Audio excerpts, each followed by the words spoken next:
Andrew Mountbatten Windsor, the former prince and current river corpse, has been arrested and now may be banned from ever taking the throne. In fact, the royal family said the only way he can become king is if it comes down to either him or Meghan.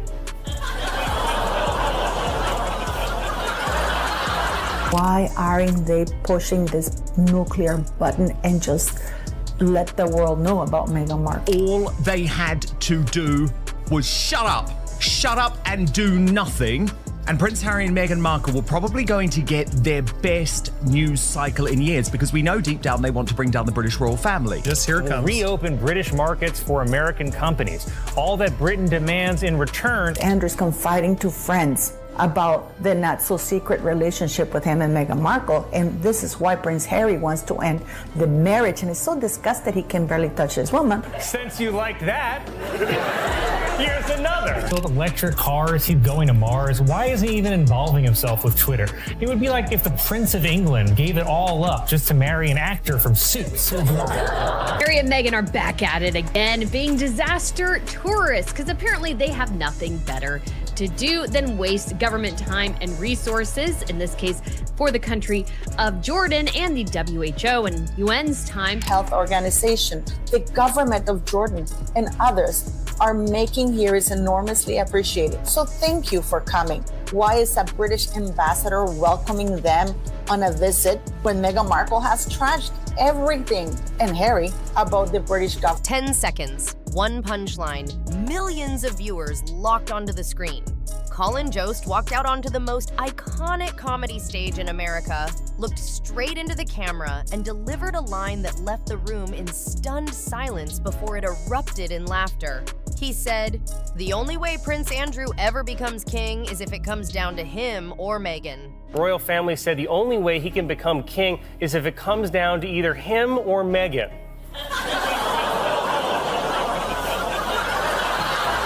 Oh my God, there's so many things to unpack in that joke. First of all, the groans are brutal. Down to either him or Meghan. It's like they don't want to laugh, but they do, because then, listen, they laugh. They're not that best sorry, but they know that was brutal.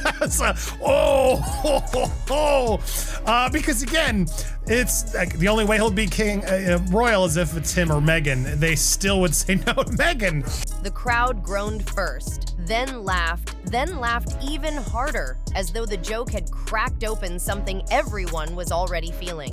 Even Colin struggled to hold it together. And just like that, live on national television, Meghan Markle's carefully constructed public image began to fracture in real time.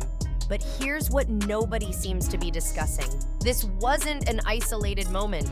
Weeks before, on the same show, the same host had already fired off another loaded joke.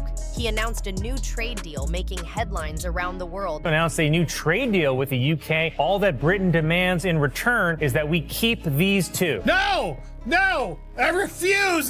Then added, "Great news for both sides. Britain's only condition: America holds on to Meghan Markle." The studio went wild, because that kind of joke only works when the audience is already on board. You can't deliver a line like that on live television unless the writers, producers, and every single person watching has already sensed that cultural shift. And they had. 2 jokes, 2 separate broadcasts, both landing with precision, both going viral within hours. Bear in mind, this is the same show that spent years portraying Meghan and Harry as sympathetic figures crushed by a hostile institution and a biased press. There's always a serious side to the SNL comedy. I don't usually agree with it because it's very left-wing. But effectively what they're saying here is that, yep, we agree, Meghan Markle, less popular than Andrew Mountbatten Windsor. And now, Meghan was the subject of not 1 but 2 razor-sharp punchlines. This wasn't accidental. It was deliberate. The people behind that show were reading the room and sending a clear signal. Meghan Markle has officially become the punchline. And once Saturday Night Live puts someone in that position, no amount of crisis management can undo it. So the real question is, why now? Why has the mood shifted so dramatically and so completely Because the walls aren't just closing in, they're coming down from every direction at once. Today, we're going through every single one of those crumbling pillars. Let's talk about that joke honestly. Savage comparison to Prince Andrew. This was on the Weekend Update section with Colin Jost, who has mocked Meghan before. Like, I gotta say, I think this one's the biggest roast yet. You ready for it? Here we go. Andrew Mountbatten Windsor, the former prince and current river corpse. Look at that. I gotta pause also for commentary purposes. That photo, my God, how did that get out?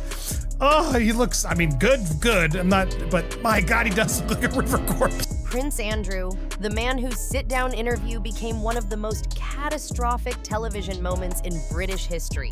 The man whose reputation collapsed publicly, who faced sweeping consequences, and who was stripped of his royal duties and titles. That's the man. And SNL told millions of viewers that the royal family would still prefer him on the throne over Meghan. SNL skit, though, is just this Weekend Update is hysterical because it's so true. And this is what works about comedy, is when it's true. And we all know that, yes, people would maybe prefer in some ways Andrew over Meghan Markle when it comes to the throne. And if Hollywood is even making jabs at her, you know she's offended a lot of people. We know she hasn't done good work in the entertainment industry. And people are taking notice. People are noticing, hey, that, yeah, Meghan Markle may have this title, but nobody really likes her. Nobody buys her stuff. And so we have this situation here where it's just so rife and so perfect. Not as a defense of Andrew, but as a raw measure of how dramatically Meghan's standing has eroded. The audience understood it immediately. That initial groan before the laughter, that's recognition. A room full of people collectively thinking, yeah, that tracks. It's both funny and deeply unsettling at the same time. But the real weight of the Andrew connection isn't just its comedic shock value. Their history runs far deeper than the public is aware of, and mainstream media has shown virtually no appetite for exploring what actually links them. Virginia Roberts wanted to call Meghan Markle as a witness, and she said it was exactly because Meghan Markle was a close past associate of Prince Andrew and would have seen or participated or been around whatever he was doing. Why isn't the press calling this out? Before the Duchess title, before the Netflix contracts, before the humanitarian speeches and Archewell, there was Rachel Meghan Markle, the actress, the lifestyle blogger, the social climber who somehow moved in circles well beyond what her level of fame should have unlocked. Right now, the internet is pulling apart that earlier version of Meghan, the one her team has spent considerable effort burying. Rumors are circulating about her life before Harry, before the palace, before the polished public identity the world came to know. The claim, Meghan allegedly spent time aboard yachts belonging to extremely wealthy and well-connected individuals, not simply as a guest, but in a capacity the industry discreetly refers to as a paid companion. You know, I mean, she used to be on Deal or No Deal. Look, she was on Deal or No Deal. Yeah, that's right. Listen, I brought Meghan Markle, whatever her name is, to my my Deal or No Deal celebrity golf tournament. She was one of my Deal or No Deal girls that were, she was a caddy for all of my... Proven? No. Being raised by people claiming direct personal knowledge? Absolutely.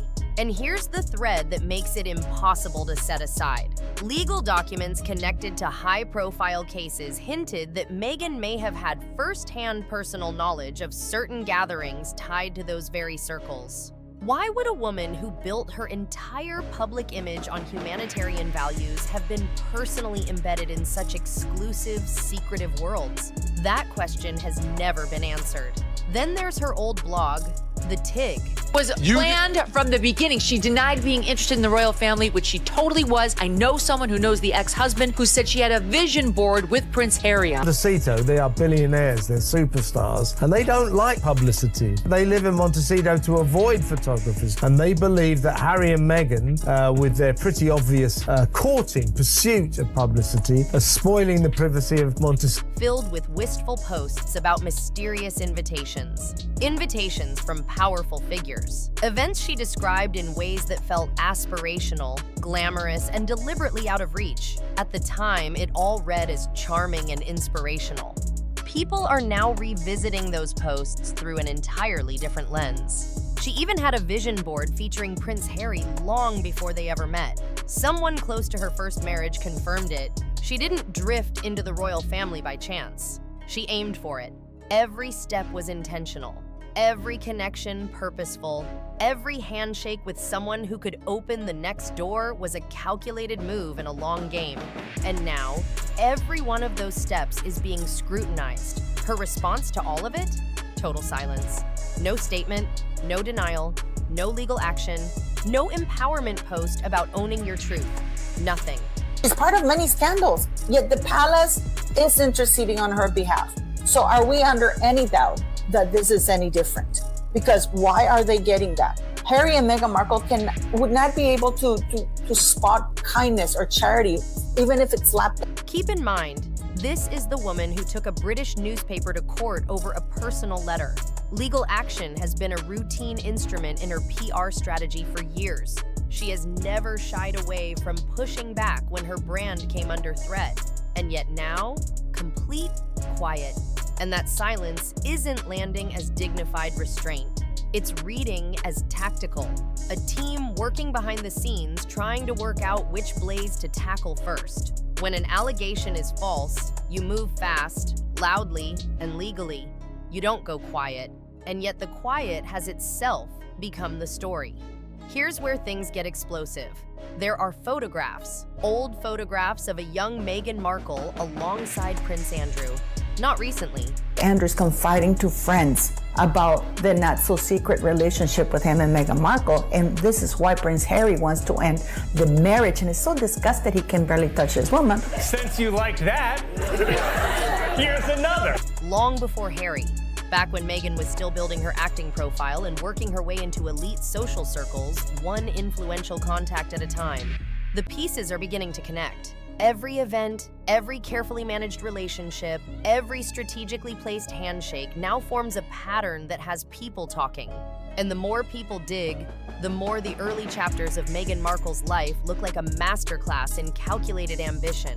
She once denied having any personal relationship with Andrew, but the photographs exist. People close to Andrew suggest he's been following recent developments with something that can only be described as profound personal satisfaction.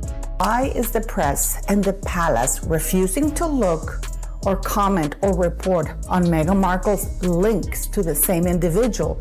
And most importantly, her relationship, her close personal relationship with Prince Andrew. Think about that. The man who lost everything, stripped of every title, every public function, living in a form of quiet exile, is reportedly among the most entertained people in Britain right now, because he knows something the rest of the world doesn't.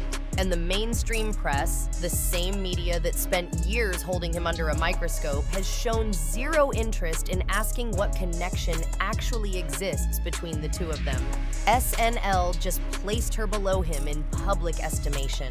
The question is why? While the internet was unraveling every thread of her past, Harry and Meghan were in Jordan. They're very unlikable, and the reason is because they're so fake and disingenuous and aren't honest. Why were they in the Middle East doing this trip to Jordan? Now, again, we've touched upon it. I've said it over and over again, but I think it's important as even now Page 6 is coming out with more proof. They've shuttered the foundation, pretty much. Their whole charity organization is pretty much over. This latest quasi-royal trip is being questioned after Page 6 revealed that the couple has essentially shuttered their Archewell Foundation and let go nearly of all their staffers. Humanitarian visit, World Health Organization engagement, photographs everywhere, perfectly framed images for public consumption. But here's what those images were obscuring. The Archewell Foundation, effectively dead, staff gone, charitable programs dissolved, infrastructure dismantled, real-world impact negligible. What they have now is a camera and the ability to position their faces toward the light. Yeah, they have two staffers. Again, it sounds like on consultant basis, they're out of cash. This is all smoke and mirrors. They've been forced to downsize the staff as was costing them too much. And so, yeah, there it is. One photograph from that trip captures everything. a senior Jordanian princess, actual royalty, actual authority, was addressing the room, and Meghan wasn't listening. She was tracking the camera, adjusting her angle, making sure her positioning was perfect while genuine royalty spoke beside her. She always knows where the camera is, doesn't she? Everybody's listening to this lady, Prince Harry, everybody. Meghan's eyes directly to the camera. And, you know, with that smile, there's nothing to smile about. It is incredibly creepy. When you're doing charity, do you often position yourself to be right near holding hands with and make sure your face is presented to camera, and also having a camera person there to take these shots? It's all so orchestrated and manipulative. Then there's a detail no PR team on earth can reshape. In Jordan, Meghan posed beside a 14-year-old burn survivor, smiled for the cameras, and deliberately framed herself to echo imagery long associated with Princess Diana, a woman she has studied with forensic intensity. Meanwhile, her own father has been through serious health crises, multiple strokes, a leg amputated, publicly asking for nothing more than a phone call from his daughter, and she flew to the Middle East to hold a stranger's child's hand in front of a lens. Go through what has happened so far since they touched down in Jordan and visited a specialty hospital in Amman, where Meghan, very much in Diana mode, Diana wannabe mode. They also watched a music class at the Quest Scope Youth Centre at the Zatari refugee camp near Mafraq and took part in a football discussion. Then things get really bad because they're teaming up with Dr. Tedros. Now, Dr. Tedros, bloke who ran the World Health Organization during COVID, one of the worst people in the world, okay? Like, this is not the win that Prince Harry and Meghan think it is, but we'll get into that in a moment. First, let's just watch day one of Meghan pretending to be Princess Diana and Prince Harry thinking he's the one to save the royal family on this fake royal tour. She has not visited her own father. No spin, no statement, no narrative maneuver fixes that. Silence is the only thing that covers it. Because this isn't a media story, it's a human story, and audiences feel the difference instinctively.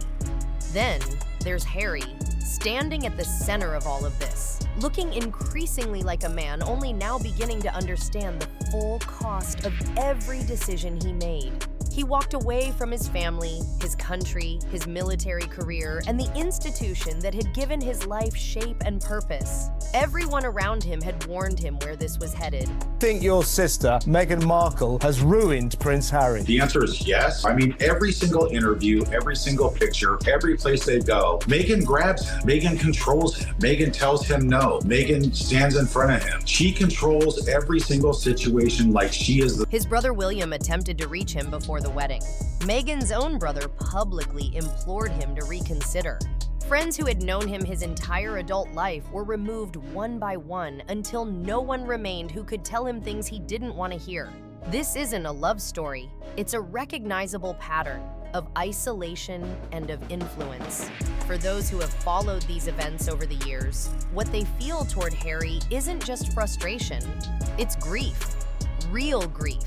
He was warned. He dismissed every warning, and somehow he remains the only one who seems surprised by what followed. You feel like royalty because Harry and Meghan have to constantly keep feeling like they're royalty because they're grifters. They're faking it. There was nothing royal about this tour. You can stay in the same suite as William and Catherine, but it doesn't make the visit royal. Which leads to a question King Charles has been avoiding for far too long. The titles, Duke and Duchess of Sussex, still attached, still active, still powering this entire operation. They grant it platform, legitimacy, and commercial value. Remove those titles and the whole structure falls apart overnight. Deals disappear. Diplomatic trips can't be staged. The humanitarian brand loses its entire foundation. The argument for stripping those titles has never been more compelling. They conducted an unauthorized diplomatic tour of the Middle East without palace approval, without coordination with the British government, representing no one officially, all while carrying the full authority of royal titles. Why are these two going? How much does it cost for these two to go? And why do they keep allowing this to happen? I don't get it. Now, as you'll remember, they did, similar visits to Nigeria, Colombia. They love these faux royal tours to go out there to make it seem like they're, royals, when we all know they're not. The consequences followed them everywhere. Harry made geopolitically charged statements about Gaza that the Israeli government officially categorized as factually inaccurate. A senior Israeli official publicly named him, calling on him to face reality rather than repeat what he had been told. A member of the British royal family, publicly rebuked by a foreign government on an unsanctioned trip, still holding titles no one has revoked. This is not celebrity gossip. This is an active diplomatic liability. Strip the titles, remove them from the line of succession, take them off the royal family's official platforms. Do it in full. Do it publicly. Do it now. Every week this continues is another week the royal family allows itself to be linked to a brand that Saturday Night Live has ranked beneath Prince Andrew. What do you make of the fact that Harry and Meghan now seem to be going all in on this hard left ideology? Because you've obviously got the Hamas talking points that they were criticized in the Middle East for, and this woman is anything but someone who's on the mainstream. It's almost as if they have realized that their only base now is the hard left extremist base. Return to that SNL joke one final time. Not because it's the most consequential thing happening, it isn't. The yacht rumors carry more weight. The old photographs carry more weight. The collapsed foundation carries more weight. The father left alone carries more weight. But the joke matters for one reason. It gave the world permission. When a left-leaning American institution, one that spent years championing Harry and Meghan, puts her in a punchline alongside Prince Andrew and the audience roars, something fundamental and irreversible has shifted. People who had held back, commentators who'd been cautious, friends who'd stayed quiet on social media, they all just received clearance to say out loud what they had been thinking for years. One person who I think has been really happy about all of this is Prince Andrew. Yeah, boy. The one person who I think has been really happy about all of this is Prince Andrew. I'm guessing that he has been nudging the royal family. Can you believe what Meghan did, huh? Can you believe it? Here's the truth about that kind of permission. Once it exists, it cannot be withdrawn. The yacht rumors are getting louder. Andrew watches from the sidelines, quietly content. The foundation is hollow. The titles remain. Diplomatic damage is on record. A father sits alone. And somewhere in the background, the most disgraced royal in modern British history is apparently smiling. The only question that remains is this: what exactly is Prince Andrew so quietly smiling about? And how long before the rest of us find out?